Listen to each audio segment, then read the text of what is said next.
വ്യാജ വാർത്ത പടച്ചുവിടുന്ന ചില മാധ്യമങ്ങൾ, പ്രത്യേകമായിട്ട് പറയുകയാണെങ്കിൽ മലയാള മാധ്യമങ്ങളിൽ അങ്ങനെ ഒരു രീതിയുണ്ട്. എല്ലാ വാർത്തയും വളച്ചൊടിച്ച് വിടുക, അല്ലെങ്കിൽ വ്യാജ വാർത്തയാക്കി വിടുക. ഇതിനൊരു നിയന്ത്രണം വേണ്ടതില്ലേ? തീർച്ചയായിട്ടും അത് വ്യാജവാർത്ത പടച്ച് വിടുന്നതിന് എതിരായിട്ടുള്ള നിയമം മാത്രമല്ല, ഈ വാർത്താ അവതാരകർ അല്ലെ വാർത്താ വായനക്കാരെന്ന് പറഞ്ഞ കുറേ അലവലാദികൾ വന്നിട്ടുണ്ടല്ലോ ചാനലുകളിലൊക്കെ. ഉം. അവര് സ്റ്റുഡിയോയിൽ ഓരോരുത്തരെ വിളിച്ചു വരുത്തി അവരോട് ചോദ്യം ചെയ്യണ കേട്ടാൽ നമുക്ക് തോന്നും പഴയ സർ സി പി രാമസ്വാമി അയ്യരുടെ കാലത്ത് പോലീസ് കോൺസ്റ്റബിൾമാർ ഉം. ഈ കള്ളന്മാരോടും പിടിച്ചോറിക്കാരെയും പിടിച്ചു നിർത്തി ചോദ്യം ചെയ്യുന്ന രീതിയിലാണ് ചെയ്യണം. കഴിഞ്ഞ ദിവസം എനിക്ക് ആരോ ഒരാൾ വാട്സപ്പിൽ ഒരു എന്താ വിചാരണ എന്നോ എന്തായിട്ട് പറഞ്ഞൊരു പ്രോഗ്രാം അയച്ചു തന്നു. ഒരു പെട്ടത്തലയൻ ഒരുത്തനുണ്ട്, വാർത്താ അവതാരകൻ. അവൻ മുൻ DGP TP സെൻകുമാറിനെ ഇൻ്റർവ്യൂ ചെയ്യാണ്, ഗ്രില്ല് ചെയ്യാണ്. സെൻകുമാർ, നിങ്ങൾ സംഖ്യയല്ലേ, നിങ്ങൾ അതല്ലേ, നിങ്ങൾ ഇതല്ലേ എന്നൊക്കെ ചോദിച്ചു കഴിഞ്ഞിട്ട് ഈ പറയണ ഞാൻ വരെ സെൻകുമാറുമായിട്ട് സംസാരിക്കുമ്പോൾ സാർ എന്ന് പറയണതിന് എനിക്ക് വലിയ മോശമൊന്നും തോന്നിയിട്ടില്ല. സെൻകുമാറിന് എന്നെക്കാളും പ്രായം കുറവാണ്. അദ്ദേഹം director general of police, Kerala പോലീസിൻ്റെ മേധാവിയായിട്ടാണ് റിട്ടയർ ചെയ്തത് അല്ലേ. എനിക്ക് അദ്ദേഹത്തിന് ഒരു SI ആയിട്ട് പോലുള്ള പോസ്റ്റ് പോലും കിട്ടിയിട്ടില്ല. അയാൾ IPS ഉദ്യോഗസ്ഥനായിരുന്നു. ഇന്ത്യൻ പോലീസ് സർവീസിലേക്ക് ഡയറക്റ്റ് റിക്രൂട്ട്മെൻറ്റ് കിട്ടി. പിന്നെ എക്കണോമിക്സിൽ PhD എടുത്താൽ അത് അദ്ദേഹത്തിൻ്റെ മിടുക്ക്. അദ്ദേഹത്തിനോടൊക്കെ ചോദിക്കേണ്ട ഒരു ശൈലിയുണ്ട്.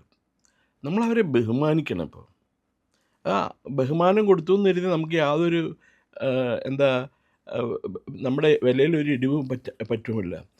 ഈ പെട്ടതലയൻ നമ്മുടെ സെൻകുമാറിനോട് ചോദിക്കുന്നത്, നിങ്ങൾ സംഖ്യകൾക്ക് വേണ്ടിയിട്ടാണോ സംസാരിക്കുന്നത്, നിങ്ങൾ മറ്റേ RSS മുസ്ലിം അവർക്ക് വേണ്ടിയിട്ടെന്താ സംസാരിക്കാത്തതെന്ന്. അപ്പോൾ അദ്ദേഹം ഒരു ചോദ്യം ചോദിച്ചുള്ളൂ. എനിക്ക് വളരെ ഇഷ്ടപ്പെട്ടൊരു ചോദ്യം. എല്ലാ സ്കൂളുകളിലും അറബി പഠിപ്പിക്കാനായിട്ട് അധ്യാപകരുണ്ടല്ലേ? ഉവ്വ. എത്ര പേര് വേണം മിനിമം അറബി പഠിക്കാനായിട്ട്? അല്ല, അറബി പഠിപ്പിക്കേണ്ടത് ഗവൺമെൻറ്റിൻ്റെ ചുമതലയാണ്. അതിന് എത്ര കുട്ടികളായാലും, ഒരു കുട്ടിയാണെങ്കിലും കുഴപ്പമില്ല. സംസ്കൃതത്തിന് ഇത്ര കുട്ടികൾ മിനിമം വേണം. അത് രണ്ടാം തരമല്ല അത്. അതിനല്ലേ ഡിസ്ക്രിമിനേഷൻ എന്ന് പറയുന്നത്. അപ്പോൾ ചോദിക്കുക, സംസ്ഥാന പോലീസ് മേധാവിയായിരുന്ന നിങ്ങൾ ഇങ്ങനെയാണോ സംസാരിക്കേണ്ടത്? എവിടെ മുസോറിയിലും പിന്നെ ഹൈദരാബാദിലും എല്ലാം ട്രെയിനിങ് കഴിഞ്ഞ് എന്താ പറയണ വിജയകരമായി ട്രെയിനിങ് പൂർത്തിയാക്കി 40 വർഷത്തോളം 35 വർഷത്തോളം അദ്ദേഹം പോലീസ് സർവീസിലുണ്ടായിരുന്നു. ആ മനുഷ്യൻ്റെ അടുത്താണ് ചോദിക്കണേ, ഇത് നിങ്ങൾ ഇങ്ങനെയാണോ പെരുമാറണമെന്ന്. ഞാൻ ആ ചോദ്യം ചോദിച്ചവൻ സത്യത്തിന് PSCൻ്റെ ഒരു ക്ലർക്ക് പരീക്ഷ എഴുതി അവൻ പാസ്സാവില്ല. ഇതാണ് അവൻ്റെ നോളജ് എങ്കിൽ. അതുപോലെ ഒരുത്തനുണ്ട്, വാർത്ത വായിക്കുമ്പോൾ പരിഹാസത്തോടു കൂടിയാണ് ആക്ഷേപം. സർക്കാസം ഈസ് ഓക്കെ, പക്ഷെ അത് അതേപോലത്തെ പരിപാടിയായിരിക്കും. Sarcasm is quite good. അത് ആൾക്കാർ എൻജോയ് ചെയ്യും. ഇപ്പം പണ്ട് CNN ഒരു പാഴ്സി ഒരു പ്രോഗ്രാം ചെയ്യാറുണ്ട്, the week that was not എന്ന് പറഞ്ഞിട്ട്. നല്ല എല്ലാവരെയും കളിയാക്കും, പക്ഷെ അദ്ദേഹം ആക്ഷേപിക്കില്ല. ദർ ഇസ് എ ലൈൻ, ഈ ലംപൂണിങ് ആൻഡ് ഇൻസൾട്ടിങ്, ഇത് തമ്മിൽ ഒരു ഒരു ഇതുണ്ട്, എന്താ പറയുന്നത്, അതിർത്തിയുണ്ട്. ആ അതിർത്തി കടക്കരുത് ഒരിക്കലും. ഈ അതിർത്തി കടന്നൊരു വാർത്തയാണോ ഇത്? 400 കോടിയുടെ ഒരു പ്രോജക്റ്റ്. ആ പ്രോജക്റ്റിനെ ഡോക്ടർ അരുൺകുമാർ പറയുന്നത്, ഡോക്ടർ അരുൺകുമാർ ഹോമിയോ ഡോക്ടർ അതോ ആയുർവേദ ഡോക്ടർ? അദ്ദേഹം പറയുന്നത് കാപ്പിക്കട ഉദ്ഘാടനത്തിനായി മുഖ്യമന്ത്രി പോയി.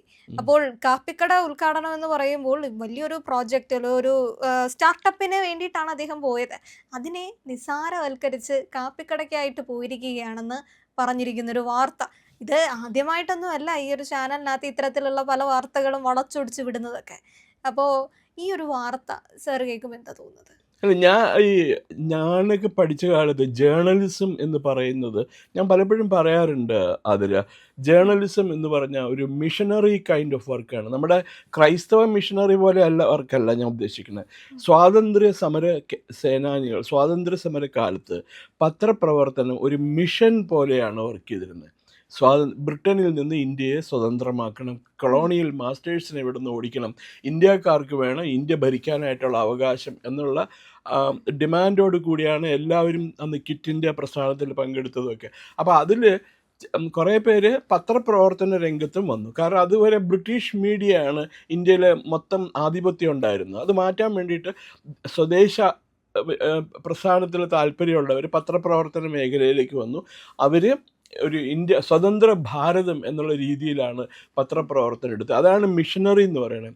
പക്ഷെ ഈ പറഞ്ഞ വ്യക്തി മിഷനറി അല്ല, അവൻ മെഴ്സിനറിയാണ്, കൂലിപ്പടയാളിയാണ്. ആർക്കോ വേണ്ടി കൂലിപ്പടയാളിയായിട്ട് വർക്ക് ചെയ്യണം. കമ്മ്യൂണിസ്റ്റുകാർക്ക് വേണ്ടിയിട്ടോ അതല്ലെങ്കിൽ ഇസ്ലാമിക് തീവ്രവാദികൾക്ക് വേണ്ടിയിട്ട് വർക്ക് ചെയ്യണമായിരിക്കും. അവർക്ക് പൈസ കിട്ടുന്നുണ്ട്, ഇഷ്ടംപോലെ പൈസ കൊടുക്കുന്നുണ്ട്. ഞാൻ പലപ്പോഴും കണ്ടിട്ടുണ്ട് പല പത്രപ്രവർത്തകരും ഈ എന്താ ദിവസവും മിക്കവാറും എന്താ 3 സ്റ്റാർ ഹോട്ടലിൽ കയറി കള്ളു കുടിക്കണ കണ്ടിട്ടുണ്ട്. ഇനി അതിനു വേണ്ടിയുള്ള ശമ്പളമൊന്നും അവർക്കില്ല. ഞാനത് എന്താ പറയണേ, വ്യക്തിവൈരാഗ്യം കൊണ്ട് പറയണ, എനിക്ക് അങ്ങനെയുള്ള യാതൊരു താല്പര്യമില്ല. പക്ഷെ നമ്മൾ ചെയ്യണ ജോലിയോട് നമുക്കൊരു ആത്മാർത്ഥത വേണം. ഇത് കേരളത്തിലെ മിക്ക മലയാളം ചാനലുകളും, ഞാൻ മിക്ക എന്ന് പറയുമ്പോൾ വിത്തിൻ കോഡ്സ് ആണ് പറയുന്നത്, മിക്ക മലയാളം ചാനലുകളിലും മിക്ക പത്രങ്ങളിലും ഉള്ള റിപ്പോർട്ടർമാരും ബാക്കി അവതാരക ജന്മങ്ങളും ഇത് മുഴുവൻ ഇവരുടെ പേറോളിലുള്ള ആൾക്കാരാണ്. അവർ അതുകൊണ്ടാണ് ഇങ്ങനെ ചെയ്യണം മുഴുവനും. അപ്പൊ അത്തരത്തിലൊരു വാർത്തയാണോ അത്? കഴിഞ്ഞ ദിവസം പുറത്തേക്ക് വന്നൊരു കണക്കായിരുന്നു മോദിയുടെ യാത്രാ ചെലവിനെ പറ്റിയിട്ട്. അതില്ല, നരേന്ദ്രമോദിയുടെ യാത്രാ ചെലവിനെ പറ്റി പറയാനായിട്ട് കേരളത്തിലെ ഒരു ടെലിവിഷൻ അവതാരകനും ഒരു റിപ്പോർട്ടർക്ക് യാതൊരു യോഗ്യതയില്ല. അല്ല, അതില് പുറത്തേക്ക് വന്നത് 558 കോടി രൂപ 2023 മുതൽ മോദിയുടെ വിദേശയാത്രാ ചെലവ്. പക്ഷെ അതിന്റെ താഴെ കൊടുത്തിരിക്കുന്നതാണ് $381.8 ബില്യൺ നിക്ഷേപം രാജ്യത്ത് തിരിച്ചെത്തിച്ചു. അപ്പോൾ ആളുകൾ ഇതിന്റെയൊക്കെ കമന്റ് ബോക്സ് 177 നഷ്ടം വരുത്തിച്ചു മോദി.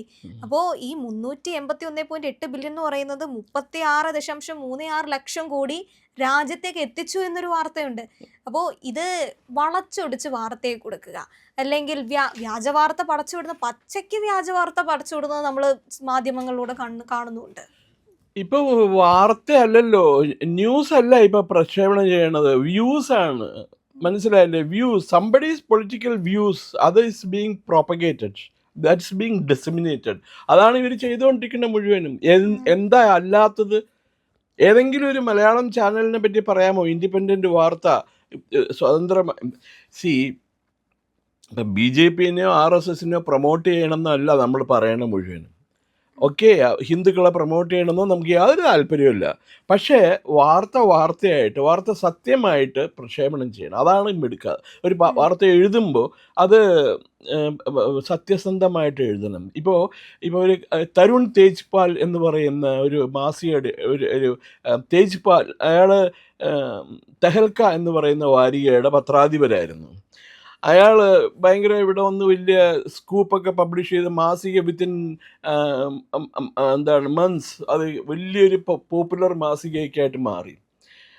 2013 ഇയാളുടെ കൂടെ ജോലി ചെയ്തിരുന്ന ഒരു പെൺകുട്ടിയെ, അയാളുടെ മകളുടെ പ്രായം പോലും ഇല്ലാത്ത ഒരു പെൺകുട്ടിയെ, അയാളുടെ മകളുടെ കൂട്ടുകാരിയാണത്, ആ പെൺകുട്ടിയെ ഗോവയിലെ ഒരു 5 നക്ഷത്ര ഹോട്ടലിൽ ലിഫ്റ്റിൽ വെച്ച് മാനഭംഗപ്പെടുത്തി പീഡിപ്പിച്ചു. ഓക്കെ, ഗോവയിലെ ഒരു ബുക്ക് ഫെസ്റ്റിവലോ ലിറ്റററി ഫെസ്റ്റിവലോ, അതാണല്ലോ ഇപ്പോഴത്തെ പരിപാടി. ഈ മതേതരന്മാരൊക്കെ നടത്തുന്ന ഒരു പരിപാടിയുണ്ട്, ലിറ്റററി ഫെസ്റ്റിവൽ. അവിടെ ലിറ്ററേച്ചർ ഒഴിച്ച് ബാക്കി എല്ലാം നടക്കും അവിടെ. ഇയാൾ ലിറ്ററേച്ചർ ഫെസ്റ്റിവലിന് അഭിസംബോധന ആൾക്കാരോട് പറഞ്ഞത്, so see you all tomorrow morning, there is enough to eat, there is enough to drink, don't depend on me for all these things, everything has been arranged.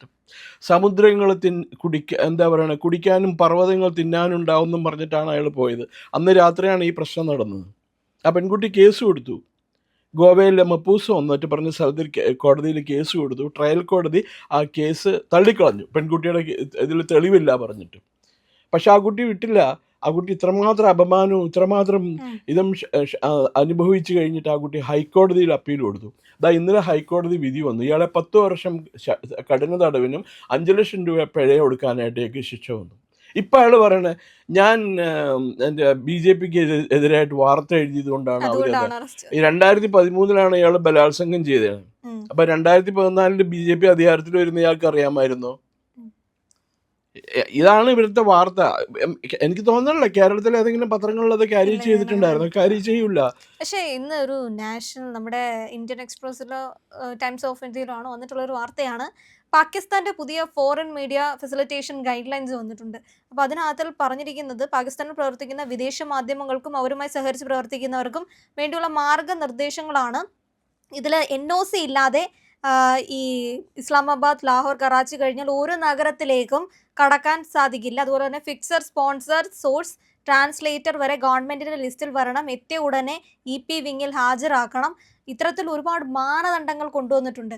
ഇത് ഒന്ന് നോക്കുമ്പോൾ ചിലപ്പോൾ വിചാരിക്കും മാധ്യമങ്ങളെയൊക്കെ ഒരു കൂച്ചുവിലങ്ങിടങ്ങുന്ന രീതിയാണോ അല്ലെങ്കിൽ വിലക്കുന്ന രീതിയാണോ എന്നൊക്കെ തോന്നും. പക്ഷേ ഇവിടുത്തെ ഒരു ഇന്ത്യയിലെ മാധ്യമ നിയമം ശക്തമാക്കേണ്ട ഒരു രീതിയില്ല. ഇപ്പോൾ പാകിസ്ഥാൻ എടുത്ത പോലെ ഒരു ധൈര്യം ഇന്ത്യ കാണിക്കുകയാണെങ്കിൽ ഈ അരുൺകുമാറിനെ പോലുള്ള ഒരുപാട് ആളുകൾ അകത്ത് കിടക്കേണ്ടി വരില്ലേ? അതെ, പൂജപ്പുരയിൽ പോവും. അയാൾ തിരുവനന്തപുരത്തല്ലേ പൂജപ്പുരയിൽ കഴിയണം പോയിട്ട്.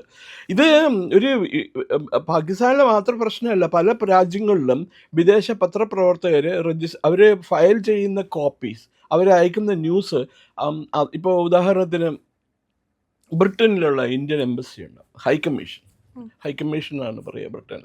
ബ്രിട്ടനിലുള്ള ഹൈക്കമ്മീഷൻ, ഇന്ത്യൻ ഹൈക്കമ്മീഷനിൽ ബ്രിട്ടനിൽ പബ്ലിഷ് ചെയ്യുന്ന എല്ലാ വാർത്തകളും അവർ മോണിറ്റർ ചെയ്യുന്നുണ്ട്, ഇന്ത്യയെക്കുറിച്ചിട്ടുള്ള വാർത്തകളൊക്കെ. എന്നിട്ട് ആൻറ്റി ഇന്ത്യ വാർത്തകൾ എന്തെങ്കിലും ഉണ്ടെങ്കിൽ ഉടനെ അവരത് കട്ടിങ് എടുത്തിട്ട് വിത്തിൻ സെക്കൻഡ്സ്, ഇപ്പം അതിൻ്റെ ആവശ്യമില്ല, ഇൻ്റർനെറ്റിലെല്ലാം ലഭ്യമാണ്. അങ്ങനെ വരുമ്പോൾ അവർക്ക് മനസ്സിലാവും ഈ തെറ്റായ വാർത്ത കൊടുത്തിട്ടുണ്ടെങ്കിൽ അവർക്ക് നടപടിയെടുക്കാനായിട്ടുള്ള, അവരോട് പുറത്ത് പോകാൻ പറയാൻ വേണമെങ്കിൽ we will declare him as A person and non grata, ഒരു അനഭിമതനായ വ്യക്തിയായിട്ട് ഞങ്ങൾക്ക് അയാളെ പ്രഖ്യാപിക്കാനായിട്ടുള്ള അവകാശമുണ്ട് രാജ്യത്തിന്. ഇപ്പോൾ ഉദാഹരണത്തിന് ഞാനൊരു കാര്യം പറയാം. അൽ ജസീറ എന്ന് പറഞ്ഞൊരു ടെലിവിഷൻ ചാനലുണ്ട്. ഈ അൽ ജസീറ നിരന്തരമായിട്ട് ഇന്ത്യക്കെതിരായിട്ടുള്ള വാർത്തയാണ് കൊടുത്തുകൊണ്ടിരിക്കുന്നത് മുഴുവനും. ഇപ്പോൾ ഈ SIR സംവിധാനം വന്നുല്ലോ, തെരഞ്ഞെടുപ്പിൻ്റെ റോള് സാനിറ്റൈസ് ചെയ്യണം. അതിന് അവർ പറഞ്ഞിരിക്കുന്നത് എന്താണെന്നറിയാമോ? അവർ കൊടുത്ത വാർത്ത എന്താണെന്നറിയാമോ? ഇന്ത്യയിൽ ന്യൂനപക്ഷ സമുദായങ്ങൾക്ക് വോട്ടില്ല, അവരെ മുഴുവൻ തെരഞ്ഞു പിടിച്ച് വോട്ടേഴ്സ് ലിസ്റ്റിൽ നിന്ന് പുറത്ത് കളയുക എന്നാണ് അവർ കൊടുത്തിരിക്കുന്ന ന്യൂസ്. ഇടയ്ക്കൊക്കെ ഇവരുടെ ഈ വെബ്സൈറ്റിൽ പോയി നോക്കുമ്പോൾ കാണാൻ പറ്റുന്ന ന്യൂസ് അതാണ്. പിന്നെ അതുപോലെ ബീഹാറിലോ മറ്റോ ഒരു ബുദ്ധക്ഷേത്രത്തിന് വേണ്ടിയിട്ട് ഹിന്ദുക്കളും ബുദ്ധന്മാരും തമ്മിൽ അടികൂടുകയാണ്. അങ്ങനെ ഒരു സംഭവം നടന്നിട്ടില്ല. അഭിപ്രായ വ്യത്യാസം ഏതായാലും ഉണ്ടാവും. രണ്ട് മതക്കാരുടെ ഒരു പ്രത്യേക ആരാധനാലയത്തിനെ ചൊല്ലിയിട്ട് അവകാശവാദങ്ങൾ ഉന്നയിക്കാം. അങ്ങനെ ഒരു അവകാശവാദം നടക്കുന്നുണ്ട്. അല്ലാണ്ട് അതൊരു വലിയ റിപ്പോർട്ട് ചെയ്യേണ്ട വിധത്തിലുള്ളൊരു വാർത്തയേ അല്ല അത്. പക്ഷെ ഇവരെഴുതിയിരിക്കുന്നത് ഒരു മൾട്ടി പർപ്പസാണ്. ഈ ഹിന്ദുക്കളും ബുദ്ധന്മാരും തമ്മിൽ ഇവിടെ ഭയങ്കര വഴക്കാണ്, ബുദ്ധമതക്കാരും തമ്മിൽ വലിയ വഴക്കാരെന്ന് എഴുതി തീർക്കണേണ്. അവൻ്റെ നാട്ടിൽ മേത്തന്മാർ തമ്മിൽ അടികൂടണം, അവൻ എഴുതും അവൻ്റെ ചാനലിൽ, അല്ലെങ്കിൽ അവൻ കാണിക്കും അവൻ്റെ ചാനലിൽ, അൽ ജസീറയിൽ. ഇതാണ് അത്. പണ്ടൊക്കെ ഒരു വലിയ വിലയുള്ളൊരു പത്രം ഉണ്ടായിരുന്നു, വലിയ ആൾക്കാരൊക്കെ വലിയ ഫാക്ട് എന്ന് പറയുന്നത് ഒരിക്കലും വളച്ചൊടിക്കാൻ പാടില്ലാത്തതാണ്, സീക്രഡ് ആണെന്ന്. ഗാർഡിയൻ എന്നായിരുന്നു അന്നത്തെ പത്രപ്പേര്, മാഞ്ചസ്റ്റർ ഗാർഡിയൻ എന്നായിരുന്നു. ഇപ്പം അതിൻ്റെ പേര് ഗാർഡിയൻ എന്നാണ്. CP സ്കോട്ട് എന്ന് പറഞ്ഞ ആളായിരുന്നു വർഷങ്ങളോളം അതിൻ്റെ എഡിറ്റർ. വലിയ വിശ്വസനീയതയുള്ള പത്രമായിരുന്നു. ഇപ്പം അത് കമ്മ്യൂണിസ്റ്റുകാരുടെ പത്രമായത് ബ്രിട്ടനിൽ. അതുകൊണ്ട് ഇന്ത്യനെ തെറി പറയാനാണ് അവരുടെ പ്രധാന പരിപാടി. ഇതുപോലെ ഇവിടെ ഈ പടച്ചുവിടുന്ന പല വ്യാജ വാർത്തകളും തെറ്റാണെന്ന് തെളിഞ്ഞാൽ പോലും വാർത്ത കൊടുക്കും. പക്ഷെ അതിനുശേഷം ഒരു മാപ്പ് പറച്ചില്ല, അല്ലെങ്കിൽ ഈ വാർത്ത തെറ്റാണ്, അല്ലെങ്കിൽ ഇത് നമ്മളുടെ ഭാഗത്തുനിന്നുണ്ടായ തെറ്റാണ്, അങ്ങനെ ഒരു സമ്മതിക്കുന്ന ഒരു രീതി. ഇപ്പോൾ ഈ ധർമ്മസ്ഥല ക്ഷേത്രത്തിന്റെ തന്നെ പ്രശ്നമാണെങ്കിൽ പോലും SIT വന്ന് അന്വേഷിച്ചപ്പോൾ അവിടെ ഒന്നും കിട്ടിയില്ല. അപ്പോൾ ഇത് ഞങ്ങൾക്ക് പറ്റിയ തെറ്റാണ്. പക്ഷെ ഇവിടെ ബ്രേക്കിംഗ് ന്യൂസ് ആയിട്ട് പറഞ്ഞു ക്ഷേത്രഭൂമി കൊലപാതക ഭൂമിയായി മാറി. ഇത് ബ്രേക്കിംഗ് ന്യൂസ് ആയിട്ട് കൊടുക്കാനുള്ള ഒരു വ്യഗ്രതയുണ്ടല്ലോ, ഒരു ആവേശം. പക്ഷേ വാർത്ത തെറ്റാണെന്ന് മനസ്സിലാക്കി കഴിഞ്ഞാൽ, അല്ല അന്വേഷണം നടത്തി അങ്ങനെ ഒരു കാര്യം വന്നു കഴിഞ്ഞാൽ അത് തിരിച്ച് മാപ്പ് പറയാനുള്ള ഒരു രീതി പോലും ഇവിടുത്തെ മാധ്യമങ്ങൾക്കില്ല. അതൊരു കാര്യമുണ്ട്. ഹീറോ ഹോണ്ട എന്ന് പറഞ്ഞ ഒരു ബൈക്കുണ്ട് ഇന്ത്യയിൽ, അറിയോ? ഹോണ്ട, ഇപ്പം അതിൻ്റെ പേര് ഹോണ്ട എന്നാണ്. കാരണം ഹീറോ രണ്ടായി. അപ്പോൾ ഈ ഹീറോ ഹോണ്ട ഏറ്റവും കൂടുതൽ മൈലേജുള്ള ബൈക്ക് എന്നുള്ള രീതിയിലാണ് അവതരിപ്പിച്ചിരുന്നത്. അപ്പോൾ അതിന് അവരോട് ഉപയോഗിച്ചിരുന്ന ക്യാച്ച് വേർഡ് എന്തായിരുന്നു അറിയുമ്പോൾ? Fill it, shut it and forget it. Petrol അടയ്ക്കുക, അതിനെക്കുറിച്ച് പിന്നെ മറന്നേക്കുകയാണ്, പിന്നെ പെട്രോൾ അടിക്കുകയേ വേണ്ടാന്ന്. Fill it, shut it and forget it. അതുപോലെയാണ് നമ്മുടെ ചാനലിലെ വാർത്തകളും ഇവിടുത്തെ പത്രങ്ങളിലെ വാർത്തകളും വരുന്നത്. Print it, publish it, forget it, തീർന്നു. അത് അന്നത്തെ പർപ്പസ് കഴിഞ്ഞു.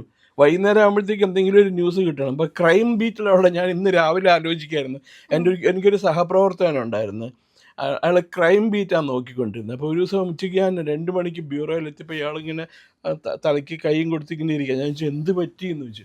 അപ്പോൾ അയാൾ ഒന്നും കിട്ടിയില്ല, ഒന്നും നടന്നിട്ടില്ല ഈ നാട്ടിൽ, ക്രൈം ഒന്നും നടക്കണില്ല, ജനങ്ങളൊക്കെ ഇങ്ങനെ ഇത്ര മോശമായിപ്പോയ എന്താ, ഒരു ക്രൈമും നടന്നിട്ടില്ല, ഒരു പിക്ക് പോക്കറ്റിനെ പോലും പിടിച്ചതായിട്ട് വാർത്തയില്ല. വളരെ കഷ്ടമല്ലേ.